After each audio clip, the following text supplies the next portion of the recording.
Profetas y Reyes, capítulo 17. Llamamiento de Eliseo. Dios había ordenado a Elías que ungiese a otro hombre para que fuese profeta en su lugar. Le había dicho: a Eliseo, hijo de Safat, ungirás para que sea profeta en lugar de ti. Y en obediencia a la orden, Elías se fue en busca de Eliseo. Mientras se dirigía hacia el norte, notaba cuán cambiado estaba el escenario en comparación con lo que había sido poco tiempo antes. Entonces la tierra estaba quemada y no se labraban las regiones agrícolas, porque hacía 3 años y medio que no caía rocío ni lluvia. Ahora la vegetación brotaba por todos lados, como para redimir el tiempo de la sequía y del hambre. El padre de Eliseo era un agricultor rico, cuya familia se contaba entre los que no habían doblado la rodilla ante Baal en un tiempo de apostasía casi universal. En su casa se honraba a Dios, y la obediencia a la fe del antiguo Israel era la norma de la vida diaria. En tal ambiente habían transcurrido los primeros años de Eliseo, en la quietud de la vida, en el campo, bajo la enseñanza de Dios y de la naturaleza, y gracias a la disciplina del trabajo útil, adquirió hábitos de sencillez y de obediencia a sus padres y a Dios, que contribuyeron a hacerlo idóneo para el alto puesto que había de ocupar más tarde. Llegó el llamamiento profético a Eliseo mientras que, con los criados de su padre, estaba arando en el campo. Se había dedicado al trabajo que tenía más a mano. Poseía capacidad para ser dirigente entre los hombres y la mansedumbre de quien está dispuesto a servir. Dotado de un espíritu tranquilo y amable, era sin embargo enérgico y firme. Manifestaba integridad y fidelidad, así como amor y temor de Dios, y en el humilde cumplimiento del trabajo diario, adquirió fuerza de propósito y nobleza de carácter, mientras crecía constantemente en gracia y conocimiento. Al cooperar con su padre en los deberes del hogar, aprendía a cooperar con Dios. Por su fidelidad en las cosas pequeñas, Eliseo se estaba preparando para cumplir otros cometidos mayores. Día tras día, por la experiencia práctica, adquiría idoneidad para una obra más amplia y elevada. Aprendía a servir y al aprender esto aprendía también a dar instrucciones y a dirigir. Esto encierra una lección para todos. Nadie puede saber lo que Dios se propone lograr con sus disciplinas, pero todos pueden estar seguros de que la fidelidad en las cosas pequeñas es evidencia de idoneidad para llevar responsabilidades mayores. Cada acto de la vida es una revelación del carácter, y únicamente aquel que en los deberes pequeños demuestra ser obrero que no tiene de qué avergonzarse, puede ser honrado por Dios con una invitación a prestar un servicio más elevado. El que considera que no tiene importancia la manera en que cumple las tareas más pequeñas, demuestra que no está preparado para un puesto de más honra. Puede considerarse muy competente para encargarse de los deberes mayores, pero Dios mira más hondo que la superficie. Después de la prueba, queda escrita esta sentencia contra él: pesado has sido en balanza y fuiste hallado falto. Su infidelidad reacciona sobre él mismo. No obtiene la gracia, el poder, la fuerza de carácter que se reciben por una entrega sin reservas. Por no estar relacionados con una obra directamente religiosa, muchos consideran que su vida es inútil, que nada hacen para hacer progresar el reino de Dios. Si tan solo pudiesen hacer algo grande, con cuánto gusto lo emprenderían. Pero porque solo pueden servir en cosas pequeñas, se consideran justificados por no hacer nada. Un hombre puede estar sirviendo activamente a Dios mientras se dedica a los deberes comunes de cada día, mientras derriba árboles, prepara la tierra o sigue el arado. La madre que educa a sus hijos para Cristo está tan ciertamente trabajando para Dios como el ministro en el púlpito. Muchos sienten el anhelo de poseer algún talento especial con que hacer una obra maravillosa, mientras pierden de vista los deberes que tienen a mano, cuyo cumplimiento llenaría la vida de fragancia. Ejecuten los padres los deberes que se encuentran directamente en su camino. El éxito no depende tanto del talento como de la energía y de la buena voluntad. No es la posesión de talentos magníficos lo que nos habilita para prestar un servicio aceptable, sino el cumplimiento concienzudo de los deberes diarios, el espíritu contento, el interés sincero y sin afectación por el bienestar de los demás. En la suerte más humilde puede hallarse verdadera excelencia. Las tareas más comunes realizadas con una fidelidad impregnada de amor son hermosas a la vista de Dios. Cuando Elías, divinamente dirigido en la búsqueda de un sucesor, pasó al lado del campo en el cual Eliseo estaba arando, echó sobre los hombros del joven el manto de la consagración. Durante el hambre, la familia de Safat se había familiarizado con la obra y la misión de Elías. Y ahora el Espíritu de Dios impresionó el corazón de Eliseo acerca de lo que significaba el acto del profeta. Era para él la señal de que Dios le llamaba a ser sucesor de Elías. Entonces, dejando él los bueyes, vino corriendo en pos de Elías y dijo: Ruégote que me dejes besar mi padre y mi madre, y luego te seguiré. Elías respondió: Ve, vuelve.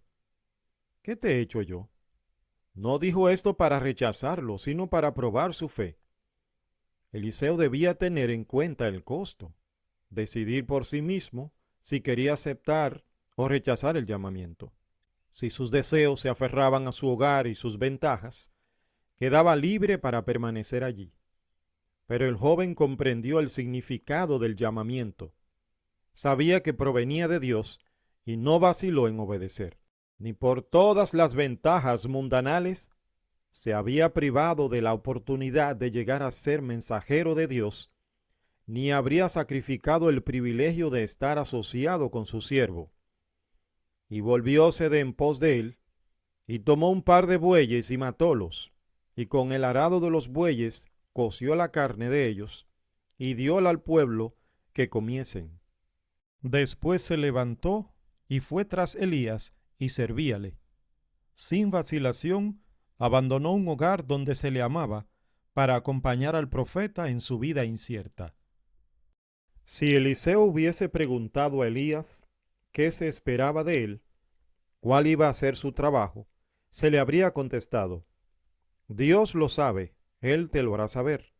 Si confías en el Señor, Él responderá a cada una de tus preguntas. Puedes acompañarme si tienes evidencias de que Dios te ha llamado. Debes saber por ti mismo que Dios me apoya y que lo que oyes es su voz. Si puedes considerarlo todo como escorias, a fin de obtener el favor de Dios, ven. Este llamamiento se parecía al que recibió la respuesta dada por Cristo al joven rico que le preguntó: ¿Qué bien haré para tener la vida eterna? Cristo contestó: Si quieres ser perfecto, anda, vende todo lo que tienes y dalo a los pobres, y tendrás tesoro en el cielo, y ven y sígueme. Eliseo aceptó el llamamiento a servir y no miró atrás a los placeres y comodidades que dejaba. El joven rico, al oír las palabras del Salvador, se fue triste porque tenía muchas posesiones. No estaba dispuesto a hacer el sacrificio pedido. El amor que sentía por sus bienes era mayor que su amor a Dios. Al negarse a renunciar a todo por Cristo, demostró que era indigno de servir al Maestro. La invitación a ponerlo todo sobre el altar del servicio le llega a cada uno. No se nos pide a todos que sirvamos como sirvió Eliseo, ni somos todos invitados a vender cuanto tenemos. Pero Dios nos pide que demos a su servicio el primer lugar en nuestra vida, que no dejemos transcurrir un día sin hacer algo que haga progresar su obra en la tierra. Él no espera de todos la misma clase de servicio. Uno puede ser llamado al ministerio en una tierra extraña, a otro se le pedirá tal vez que dé de sus recursos para sostener la obra del Evangelio. Dios acepta la ofrenda de cada uno. Lo que resulta necesario es la consagración de la vida y de todos sus intereses. Los que hagan esta consagración oirán el llamamiento celestial y le obedecerán.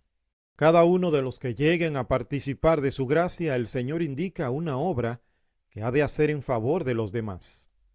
Individualmente debemos levantarnos y decir: «He aquí, envíame a mí». Sea que cada uno sirva como ministro de la palabra o como médico, o como negociante o agricultor, profesional o mecánico, la responsabilidad descansa sobre él. Su obra es revelar a otros el evangelio de su salvación.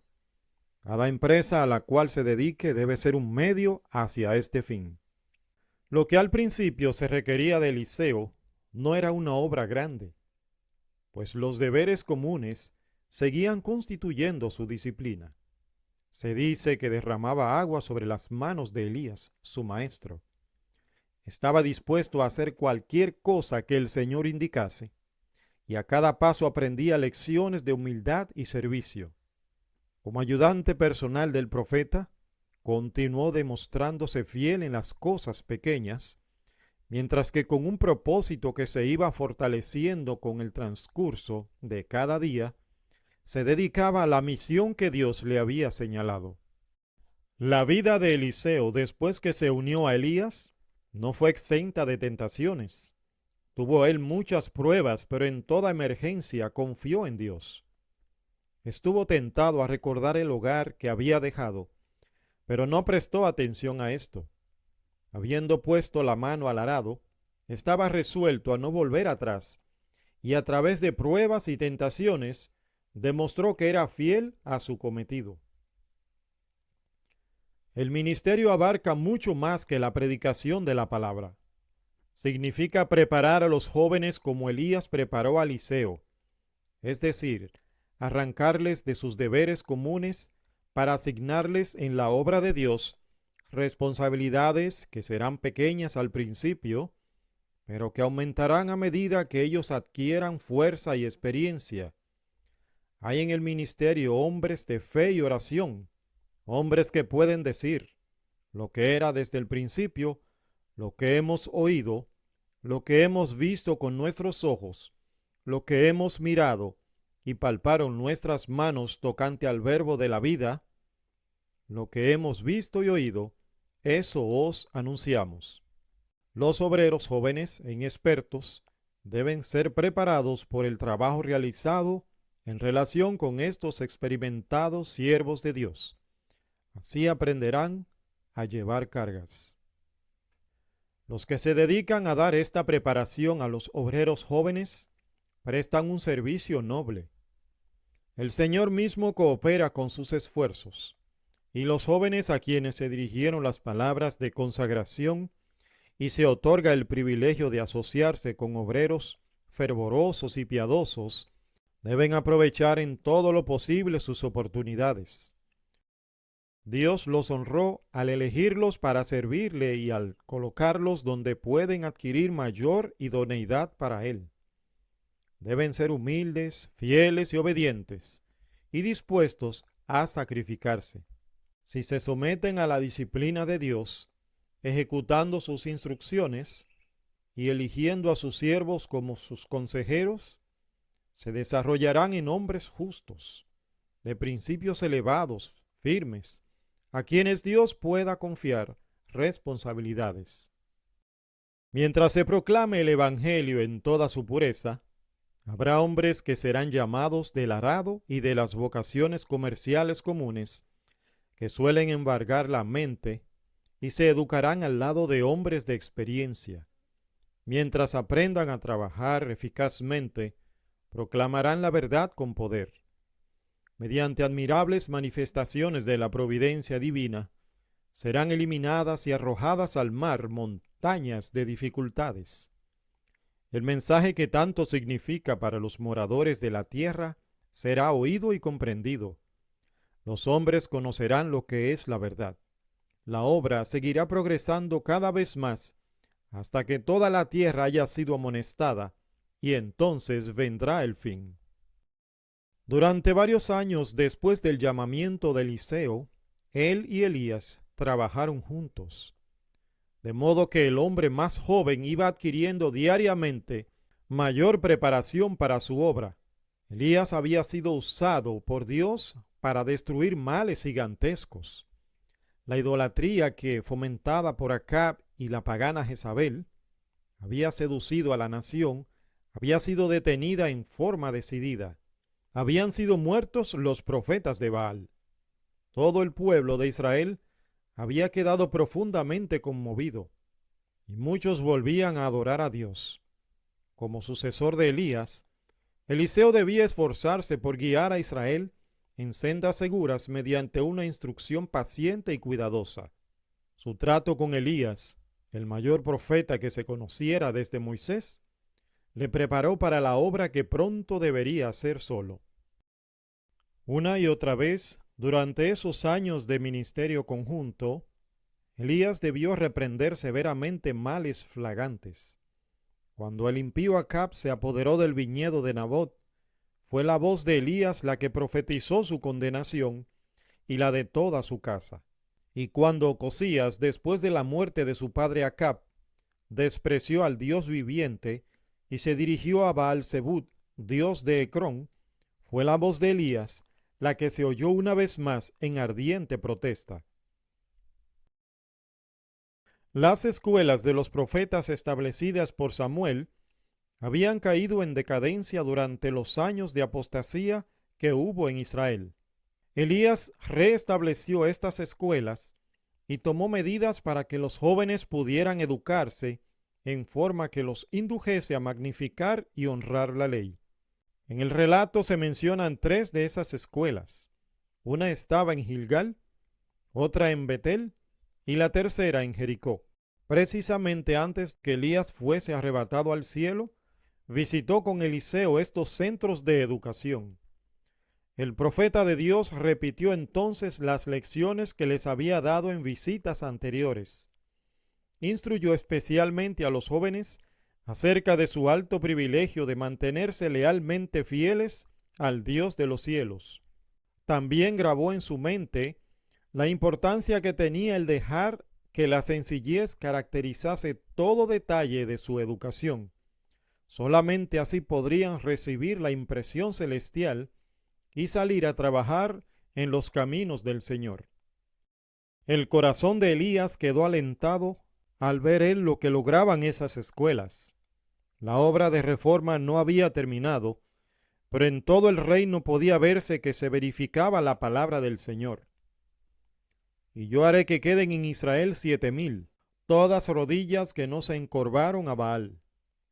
Mientras Eliseo acompañaba al profeta en su gira de servicio de una escuela a la otra, su fe y su resolución fueron probadas una vez más. En Gilgal y también en Betel y en Jericó, el profeta le invitó a que se volviera atrás.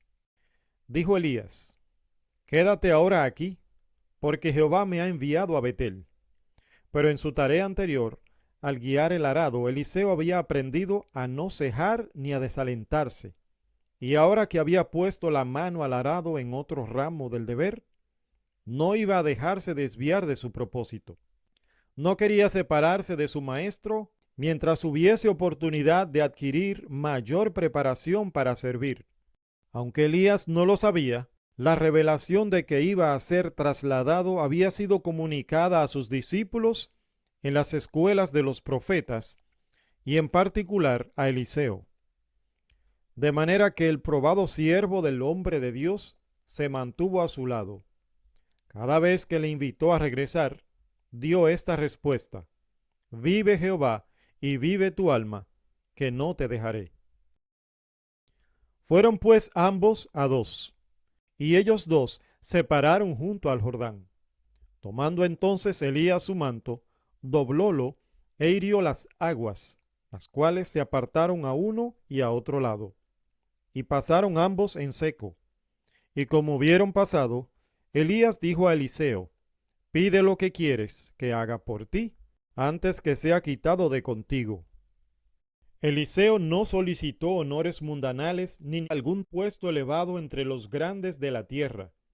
Lo que él anhelaba era una gran medida del espíritu que Dios había otorgado tan liberalmente al que estaba a punto de ser honrado por la traslación.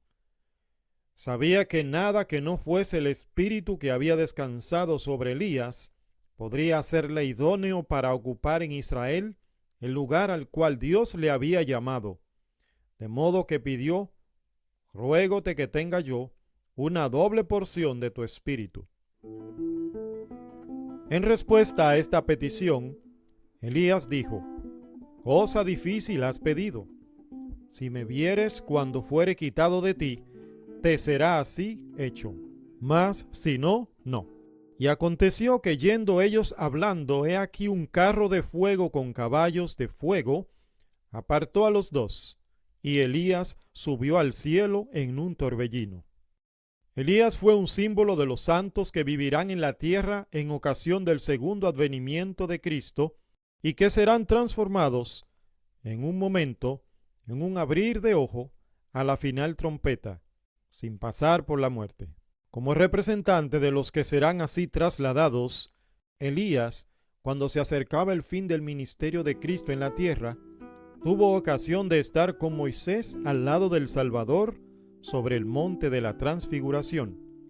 En esos seres glorificados, los discípulos vieron en miniatura una representación del reino de los redimidos.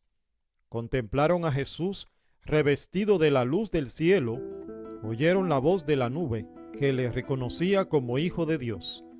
Vieron a Moisés representante de los que serán resucitados de los muertos en ocasión del segundo advenimiento, y también estaba Elías para representar a los que al final de la historia de esta tierra serán cambiados de seres mortales en inmortales y serán trasladados al cielo sin pasar por la muerte. En el desierto, en la soledad y el desaliento, Elías había dicho que estaba cansado de la vida y había rogado que se le dejase morir. Pero en su misericordia el Señor no había hecho caso de sus palabras. Elías tenía que realizar todavía una gran obra, y cuando esta obra estuviese hecha, no iba a perecer en el desaliento y la soledad. No le tocaría descender a la tumba, sino ascender con los ángeles de Dios a la presencia de su gloria. Y viéndolo Eliseo clamaba: Padre mío, carro de Israel y su gente de a caballo. Y nunca más le vio, y trabando de sus vestidos, rompiólos en dos partes. Alzó luego el manto de Elías que se le había caído, y volvió y paróse a la orilla del Jordán. Y tomando el manto de Elías que se le había caído, hirió las aguas y dijo: ¿Dónde está Jehová, el Dios de Elías? Y así que hubo del mismo modo herido a las aguas, apartáronse a uno y a otro lado, y pasó Eliseo. Y viéndole los hijos de los profetas que estaban en Jericó de la otra parte, dijeron: El espíritu de Elías reposó sobre Eliseo. Y viniéronle a recibir, e inclináronse a él hasta la tierra. Cuando en su providencia el Señor ve conveniente retirar de su obra a aquellos a quienes dio sabiduría, sabe ayudar y fortalecer a sus sucesores, con tal que ellos esperen auxilio de él y anden en sus caminos. Hasta pueden ser más sabios que sus predecesores, porque pueden sacar provecho de su experiencia y adquirir sabiduría de sus errores. De entonces en adelante, Eliseo ocupó el lugar de Elías. El que había sido fiel en lo poco, iba a demostrarse también fiel en lo mucho.